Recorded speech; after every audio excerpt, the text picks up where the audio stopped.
દિલ્હીમાં ગુરુવારે મોડી રાતથી સતત વરસાદને કારણે ઇન્દિરા ગાંધી ઇન્ટરનેશનલ એરપોર્ટના ટર્મિનલ 1ની છત તૂટી પડી હતી, જેના કારણે ઘણી ટેક્સીઓ અને કાર દબાઈ ગઈ હતી, જેમાં એક વ્યક્તિનું મોત નીપજ્યું, જ્યારે 5 લોકો ઘાયલ થયા છે.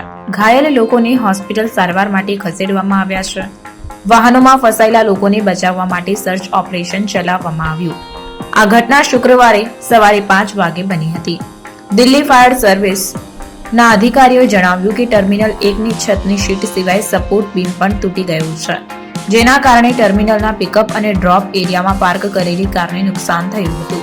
ઘાયલોને હોસ્પિટલમાં દાખલ કરવામાં આવ્યા છે. એરપોર્ટ પર 3 ફાયરની ગાડીઓ પહોંચી છે. નાગરિક ઉડ્ડયન મંત્રી કે રામ મોહન નાયડુએ પણ આ ઘટના પર પ્રતિક્રિયા આપી હતી. તેમણે એક્સ પર લખ્યું, હું વ્યક્તિગત રીતે પરિસ્થિતિ પર નજર રાખી રહ્યો છું. તમામ એરલાઇન્સને ટર્મિનલ 1 પર અસરગ્રસ્ત મુસાફરોને મદદ કરવાની સલાહ આપવામાં આવી છે. રેસ્ક્યુ ટીમ સ્થળ પર કામ કરી રહી છે અને બચાવ કાર્ય હજુ પણ ચાલુ છે.